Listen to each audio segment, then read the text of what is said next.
Judy Garland's 5 husbands. How the men in her life tried to save her from tragedy. Her iconic character Dorothy set out to find happiness over the rainbow in The Wizard of Oz. But off-screen, Judy Garland's quest for peace was plagued by insecurity, depression and drug abuse. By her side throughout the young star's life were her 5 husbands, who each witnessed her struggle with her inner demons. Sadly, love T save Garland, who died in 1969 from a barbiturate overdose. She was 47. Here, the stories behind her marriages and the men in Garland?'s life. David Rose was already a successful composer and orchestra leader when he first met Garland. He was asked to make some arrangements for her records. She was young then, and their association was purely professional. But after his first marriage to actress Martha Ray ended after less than 3 years, he and Garland saw more of each other. Eventually, their common enthusiasm for music led to romance, and they married in July 1941. It was a scandalous move at the time. Garland, the shining star of MGM, was just 19, and Rose was 12 years her senior. Her mother and the MGM studio heads forbade her to do it, worried the wedding would ruin her reputation as the innocent teenager from The Wizard of Oz.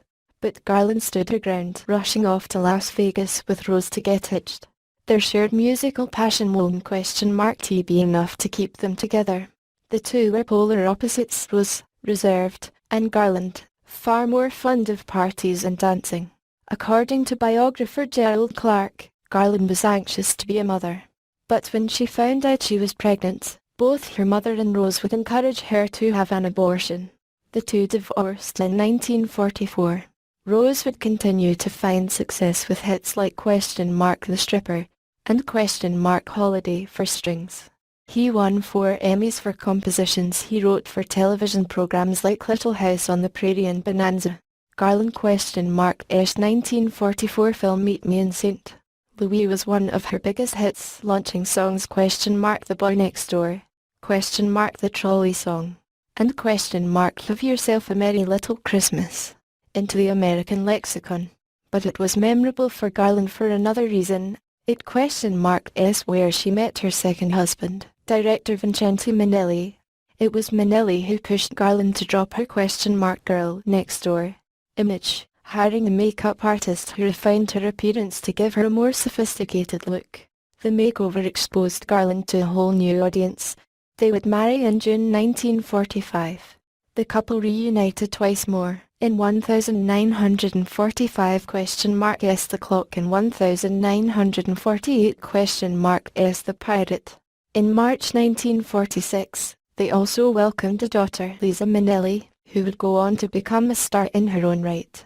But Garland?'s crippling insecurities, depression and anxieties would eventually take over, especially as she self-medicated with drugs like amphetamines and sleeping pills, which she had used since she was a child. Fired from MGM after 15 years, Garland had a nervous breakdown and spiraled out of control, even attempting suicide twice. The stresses took a toll on their marriage, and Garland began an affair. She and Minnelli divorced in 1951. Though they first met when she was 15, Garland and businessman Sid Luft began dating 14 years later when Garland was still married to Minnelli. Out of work and recently hospitalized after a suicide attempt, Garland was at a low point. But in Judy and I, My Life with Judy Garland, excerpted in this week S people, Luft writes he felt an electrical force, and a desire to protect her. They married in June 1952 and would remain together for 13 years, by far her longest relationship. They had 2 children together, Lorna Luft, born in November 1952, and Joey Luft, born March 1955. He became her manager and staged a comeback with triumphant live engagements in London and New York, and was instrumental in getting her the lead in 1954 S A Star Is Born, which earned her an Oscar nomination. However, Luft T saved her from herself. In the years that followed, her dependency on various pills quickly began to dominate their relationship. He said her drug addiction drove them further apart.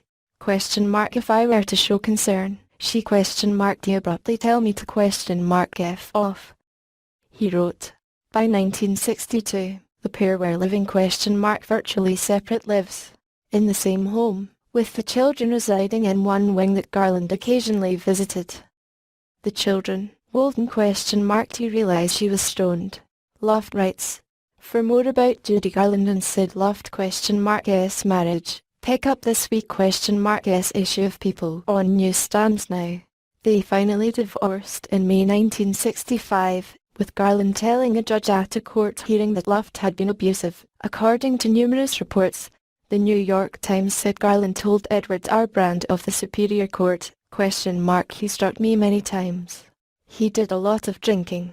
Though Luft denied the claims, he again faced scrutiny decades later when he attempted to sell her Academy Award, only to be blocked by the Academy of Motion Pictures Arts and Sciences.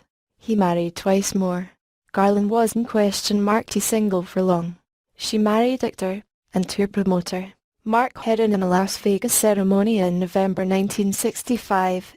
They actually wed in the summer of 1964, but since Garland was still legally married to Luft, they had to wait to make it official. He produced Garland S2 1964 London Palladium concerts with Lisa, as well as some 1956 Canadian appearances. They separated 5 months later. Garland was granted a divorce in 1976, testifying that Herron had beaten her. According to the Los Angeles Times, he said he had only hit her in self-defense. Herron continued acting, often appearing in summer stock productions. He had a long-lasting relationship with fellow actor Henry Brandon. The two stayed together until Brandon S death in 1990. Herron died in 1996. Musician Mickey Deans was only married to Garland for 3 months before she died. The two met on strange terms. As he explained in his 1972 autobiography Weep No More, My Lady, they were in Garland S hotel in New York in 1966. Deans posing as a doctor when delivering the singer a package of stimulant tablets. They dated on and off for 3 years before Deans proposed, and they wed on March the 15th, 1969. He discovered Garland on the morning of June the 22nd, 1969 dead in their bathroom. Eventually, Deans moved to Cleveland, Ohio, where he focused on historic renovations and producing police fundraising events. He never remarried, and died of congestive heart failure in July 2003 at the age of 68.